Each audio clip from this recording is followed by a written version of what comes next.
Now we'll see how to crack a WEP network. And for this purpose, I'll be using an application called Fern.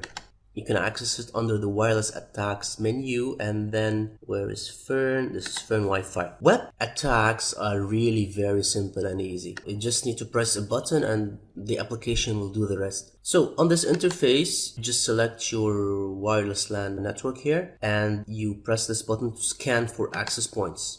It now detected 1 access point with WEP enabled and 30 access points using the WPA. So now we're going to press on this button and see that the access point here name is MAJO, and you just select this access point and press on Wi-Fi attack. So that's it, and the application will actually do the rest. And if you see this progress bar here, it's collecting IVs, and then IV actually it's 24-bit field sent in the clear text portion of a message over WE. So, and this is a 24-bit text. It is used to initialize the key stream generated by the RC4 algorithm. You don't have to worry about that. It's just like collecting these IVs, and after it have collected around more than 10,000 IVs, it will try to crack into the password, and you'll get the password shown below.